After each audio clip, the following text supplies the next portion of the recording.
Quand tu décides de faire une tournée de l'Est du Québec, tu t'offres une aventure épique au cœur d'un joyau naturel et historique des plus merveilleux de la planète. Tu veux faire des randonnées, te perdre dans la forêt et accéder au sommet. Mais tu veux aussi t'arrêter goûter à la culture locale.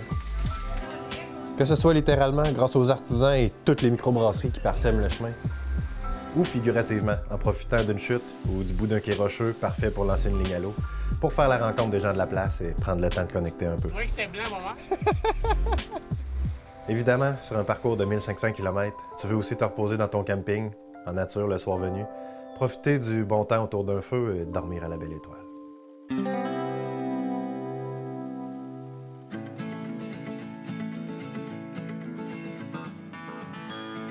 C'est là-dedans qu'on va vivre pour les 7 prochains jours.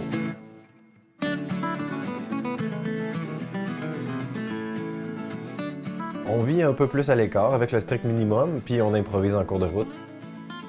On a quand même notre grosse cruche d'eau, puis notre batterie 120 volts pour les besoins de base. Notre départ à nous se fait de Québec, donc 350 km nous séparent des portes de la Gaspésie, Sainte-Flavie.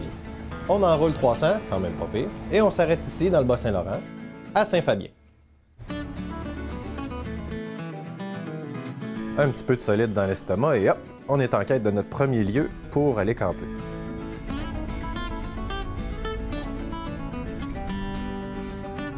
Puis cette petite halte municipale où rentrent seulement à peu près 2 chars, ça semble paisible, c'est juste parfait.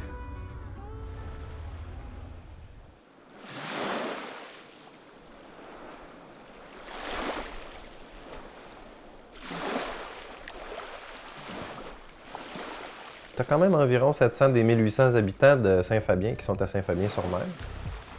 Pour cette nuit fraîche de la fin juin, il y a 2 habitants supplémentaires. Allô? Puis, ben, la soirée jeune, la brume s'installe.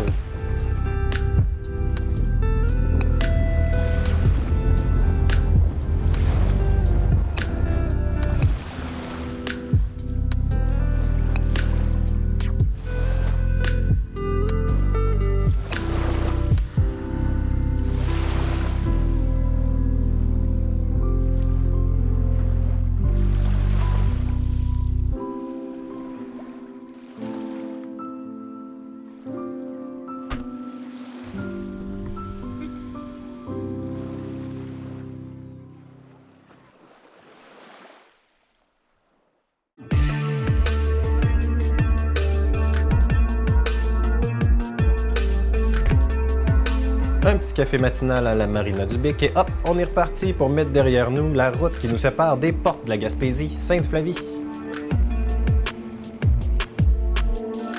Pour notre part, la boucle péninsulaire, on décide de l'attaquer par le nord, donc on file sur la 132S direction nord. Si vous préférez la faire par le sud, ben vous pouvez débuter votre parcours au village relais de Montjoly, où se trouve le bureau touristique principal. Mais assez de présentation, on enfourche la route des Arts et on se tape quelques arrêts en chemin, dont l'incontournable Galerie d'art de Marcel Gagnon. C'est ici que vous pouvez admirer le Grand Rassemblement, œuvre célèbre et intemporelle, ou devrais-je dire peut-être temporelle, parce qu'elle se révèle ou se dissimule au gré des marées du fleuve Saint-Laurent.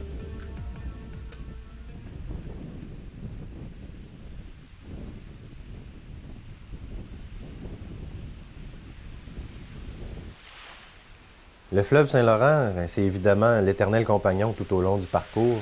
Cours d'eau mythique qui a forgé l'Amérique d'aujourd'hui, offrant des milieux frais, humides, abondants, propices à la prolifération des espèces.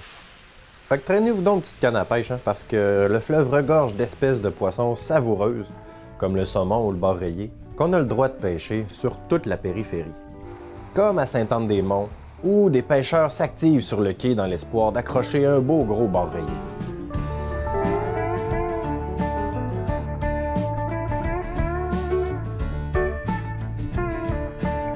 Et on joue de chance parce qu'on arrive en même temps que Mathéo et Félix, pêcheurs émérites et fils de Dave et Wee June, qui sont venus de Montréal pour passer quelques jours à la pêche en famille à Sainte-Anne-des-Monts.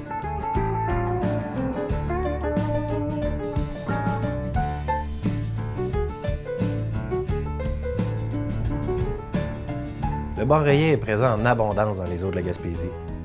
C'est la ferveur de son combat et son goût en bouche qui attire principalement les pêcheurs.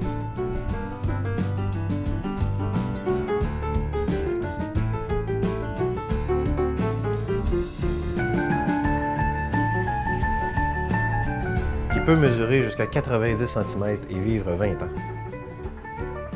Mais attention, vous pouvez seulement en attraper et en conserver 3 par jour, et leur taille doit se situer entre 50 et 65 cm. Ouais, il est correct, il est 58.